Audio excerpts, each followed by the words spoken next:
Welcome back to the D2 project, everybody.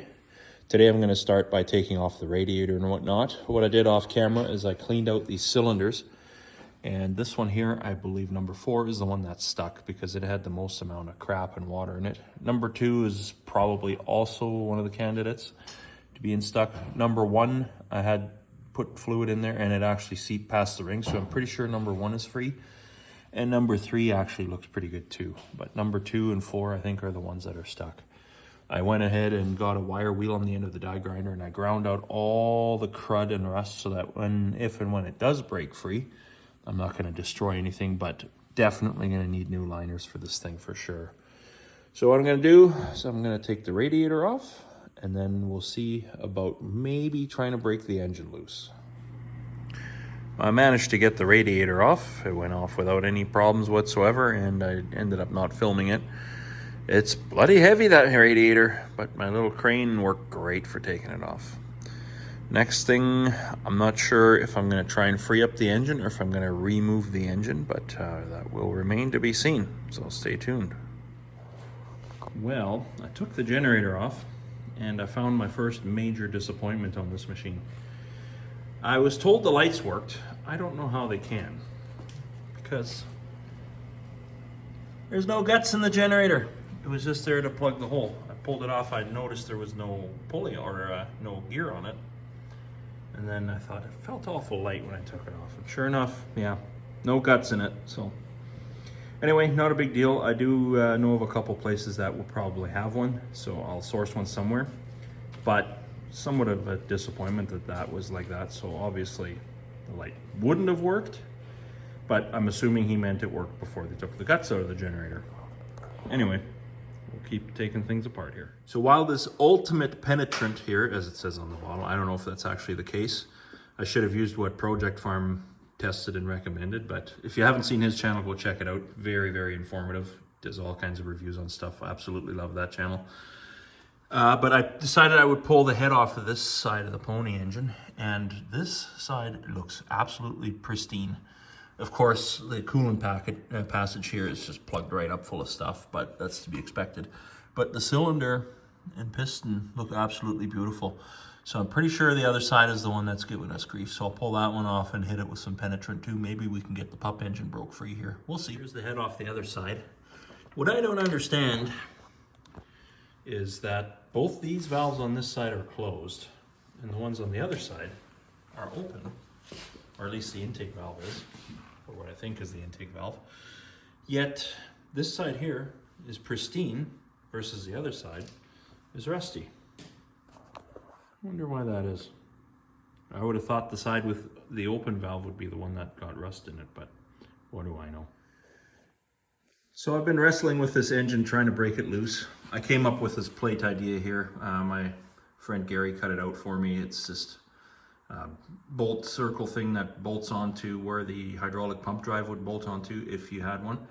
And then it's got a 3/4 inch square hole in the middle for a breaker bar. And as you can see, I've already given it some pretty good torque. A 10-foot snipe on the end of the breaker bar, and she didn't even budge. So I'm gonna try heating this thing up, maybe some penetrant in there, and hopefully eventually I'll get her to break loose. But I did think it probably best to try and break the engine loose while it's still in the machine. That way I have the weight of the whole machine to keep it from going anywhere. So I'm gonna keep trying to crack her loose. Look at this. Bit of success. I got the starting engine freed up. And the valves even work. So yeah, I didn't show it on camera, but I put a long breaker bar on the nut here and wiggled her back and forth a couple times. Not much happened. Then I went over to the other side. I put my finger in here first and wiggled the crankshaft, and I could feel this cylinder, the piston, moving.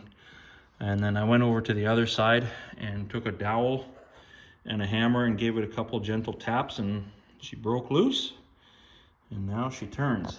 But I'll show you guys over here.